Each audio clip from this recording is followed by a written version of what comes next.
So at some point, you probably all went to a doctor's office, some ailment, you weren't feeling well. You walked in, probably had to fill out multiple forms. They all asked you the same questions in each form. Finally got to see a nurse. She asked you the same questions that were on the form. Waited, got to see a doctor. He asked you the same questions that were on the form. And you told him what was wrong, and he checked you out a little bit. Maybe he told you to, cough, and, check your pressure. And the reality is, he or she probably already knew what was wrong with you a minute after he walked in. And he had 2 or 3, maybe 5 options. And what he was doing was, these are your symptoms. I'm going to run some tests to figure out which one of these it's not. So I'll check your temperature. I might do a blood test. Maybe I'll send you to get an X-ray or a CT. And that's called pattern matching. And clinicians are trained to pattern match. They go to school for decades.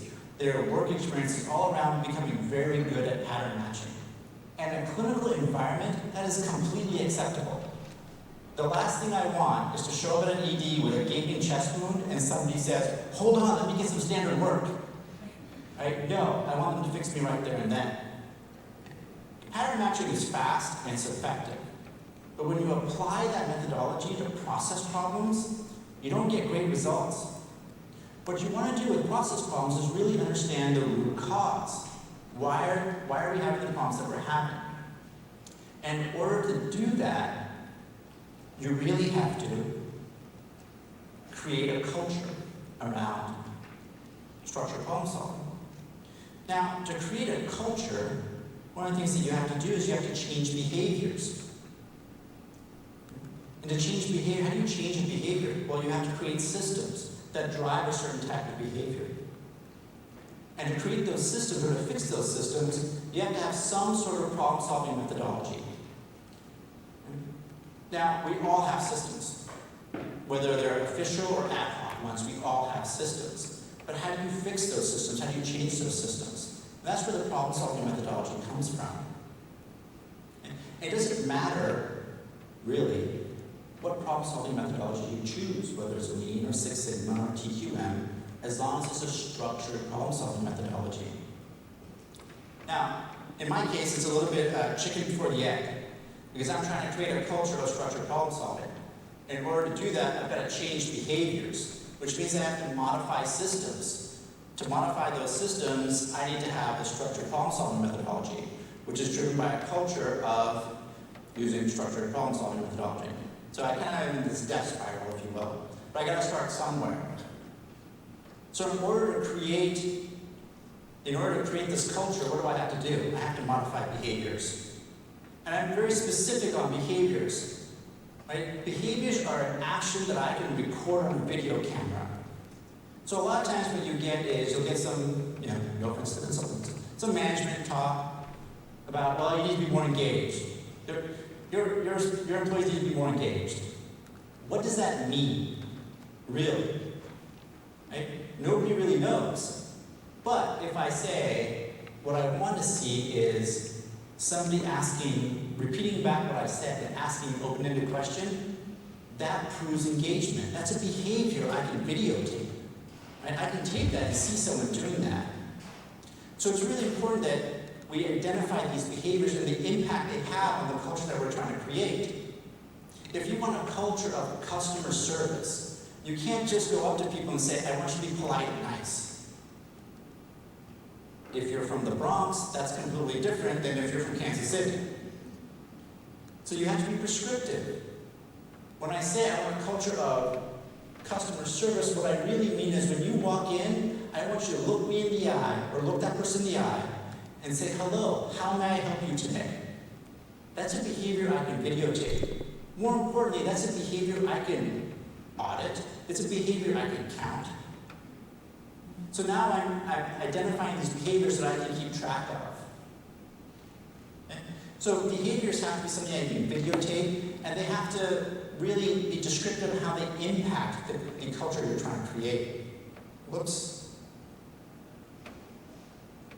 In order to create these behaviors, in order to engineer these behaviors, you have to have systems. Okay? And we all have systems. Some of them are strong, some of them are weak. Systems are usually something where the sum of the whole is greater than the sum of the parts. Okay? So take a bowling team, for example. A bowling team, whether you have one or two strong players, the addition of all those scores really decides how that team is doing. The relationship between the people on the bowling team doesn't really impact the performance of the team. You could have a strong bowler and a weak bowler. The strong bowler is not going to impact the performance of the weak bowler. Compare that to a soccer team. You could have two average players, but for whatever reason, when those two players are on the field, they make amazing things happen. They defy the statistics that show that they're average players. When you remove one of them, you affect the performance of the system. And coaches call this team dynamics, only because system togetherness doesn't really quite roll off the tongue like team dynamics, but it's exactly what happens. The relationships within systems are critical. Now, when we create these systems, we have to have they have to have a purpose. For example, our lean management system, our daily management system, the objective for that floor or for that month might be to reduce the length of stay of our patients or to get patients out of that floor as fast as possible. That's the objective. But the purpose of that system is to drive daily work. So make sure that a system has a purpose and drives a certain type of behavior. So when we started this, we said, okay, we had noticed a pattern. Every time we asked people, well, how did you solve that problem? What did you do to fix it? Can you guess what the answers were? Well, I sent an email. Right? How come they didn't change the way they behaved or change the process? It's like, well, how did you tell people what the problem was? Well, we talked about it in a meeting. Did you take notes? Nope. Awesome. This is going to work great. So we had to be really prescriptive on what behaviors did we want people to exhibit when we talked about problem solving. So we wrote down what we wanted.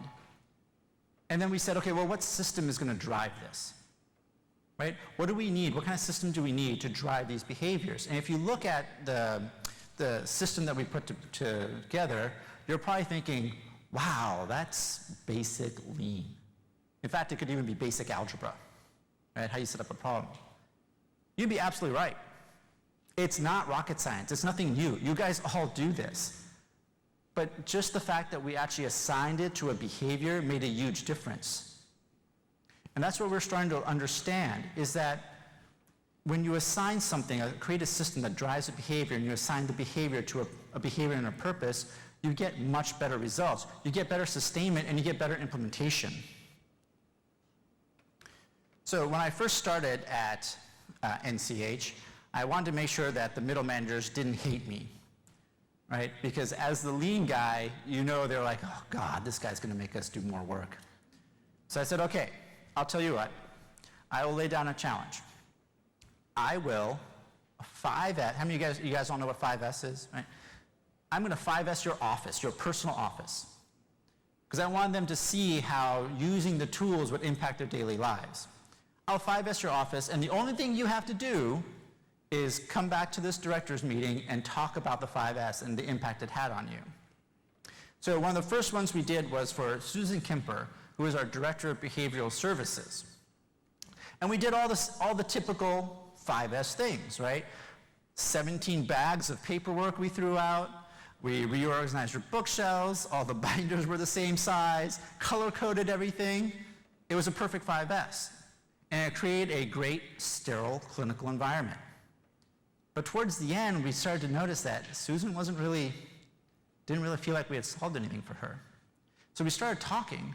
And we started talking about purpose. What was the purpose of her office? Now, the purpose for my office is to sit there, preferably a place to put my coffee cup and answer emails, maybe do some brainstorming, right? The purpose for her office was completely different.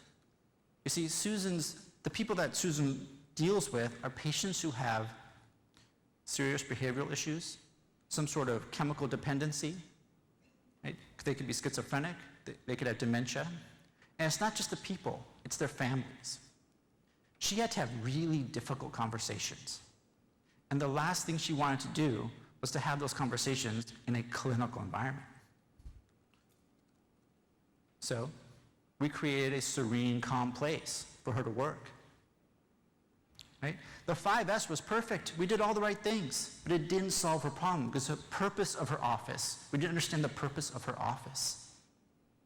Okay? And she maintained this for 2.5 years until they demoed it to give her a new floor. And so that really got me thinking about purpose. Wow, how powerful it was when we started talking about purpose. And around that time, I was introduced to a man named Jake Rayner. He helped develop a lot of the Shingo model framework and owns a consulting company called the Institute for Enterprise Excellence. And Jake's work, which a lot of his work is heavily influenced what I'm presenting around principles and behaviors and systems and how to get results and drive culture, really resonated with me. Because if you think about it, how many of you have had projects where it all seemed like everyone agreed this was a great process? This is the rational thing to do, and yet it still failed. Either you couldn't get it implemented or it couldn't get it sustained. So we really started talking about purpose and what it meant to understand the purpose before we did something. And we started talking about behaviors. And then we had the opportunity to work with our catheterization lab. Now, for those of you who are not in healthcare, the cath lab is where you go to get pacemakers and stents. And they were looking to redesign their lab. And they asked us for help. And we did all the typical process production type thing, the 3P. We did spaghetti diagrams, we did process maps, we observed, we did some 5S, it was awesome. But then we said, hey, let's step back. What behaviors do you guys want to exhibit when you're in this space? What's the purpose of this space for you? And we got amazing comments. We're here to take care of the patients. We want to be with the patients. We want the patients to know we're looking after them. That changed the design. All of a sudden, we started looking at, hey, are the sight lines in the appropriate spot? Because the original layout, the nurse had their back to the patient for half of the time. We started asking, what behaviors do you want to see? And the director said, I want them to stop hoarding supplies. Every time I walk into one of these old rooms, there's tons of stuff everywhere. Great, let's change the behavior. We got rid of cabinets and just had open shelving so he could see exactly what was going on. So we came up with these conditions of satisfaction. And all of a sudden, because we really dug into purpose, it really drove the design. And it changed the behavior of the staff because of that design. So at this point, we're starting to really understand how purpose and behaviors and systems are starting to link together. And we took the opportunity to work with our infection prevention. And they said, hey, we want to do something around rounding. Now, for those of you who don't work in healthcare, the infection preventions are kind of like your quality people. They walk around checking on compliance, environment of care. They're the cops. Let me put it this way. If you're a nurse and you see the infection prevention person show up coming towards you, you're probably going, oh God, it's going to be a bad day. Okay? We wanted to change that. So I said, okay, well, what behaviors do you want to see? What behaviors do you want to exhibit when you go out there? And we worked on behaviors first. What behaviors do you want your leader to exhibit? So we came up with all these behaviors. And then we started working on process. It was a disaster. We hadn't met in 5 weeks, right? And so we started working on this process, and we had gone down the audit path. All of a sudden, we were out doing rounds, and we were punishing people. You didn't wash your hands, right? You didn't put on the sterile garb. That sign's crooked, right? And we realized, wait a minute, our process does not driving the behaviors we want. What kind of system have we created? What's the purpose of doing this? We wanted something that we could help people understand that we're not just the police, we're there to help them reduce infections by rewarding and recognizing a positive behavior. And I really think that if we hadn't done that behavior work, we would have ended up with a typical audit round. gone around punishing people in the guise of trying to be recognizing and rewarding behavior.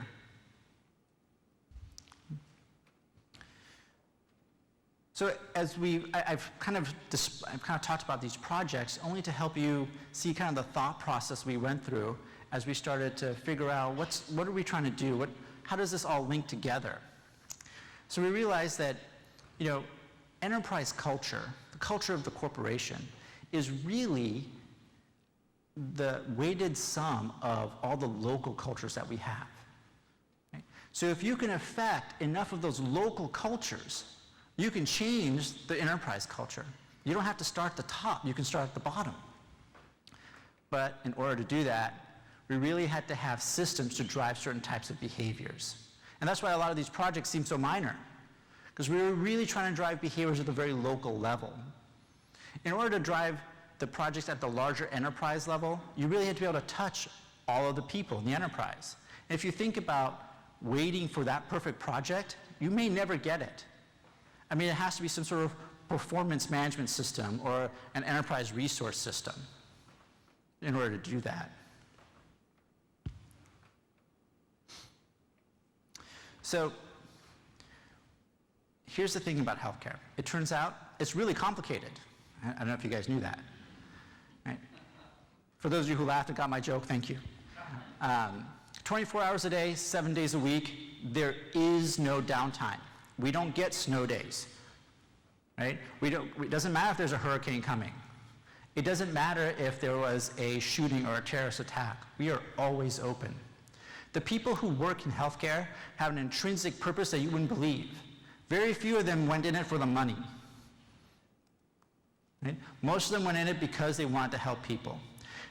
They act and treat their patients like art. They view themselves as craftsmen. Unfortunately, external pressures are changing that. Regulatory issues, reimbursement issues, even our patients are expecting something different. So we have to change the behaviors. How are we going to do that? We need to have a way of changing behaviors, and changing those behaviors requires a system. And those systems require some sort of structured problem-solving methodology. Now, for those of you who are not in healthcare, here's the deal. You can have whatever culture you want. You can define it, and whatever the buzzword is, innovation, disruption, customer excellence, doesn't matter. But if you don't have a way of changing behavior and changing the systems that drive those behaviors, you're not going to be able to layer another culture on it. Now at NCH, I might get to a culture of structured problem solving. Right? It may not be today, but I will get there. And after that, I don't know if we'll stay at a culture of structured problem solving. We might choose to be a culture of highly reliable organizations. We might choose to be something else. It all depends on where healthcare takes us. But the difference is we can engineer it. We have a methodology now of deciding this is the culture we want, here's how we're going to get there. We don't have to let the culture dictate to us what we're going to be. We can dictate what the culture is going to be. Thank you.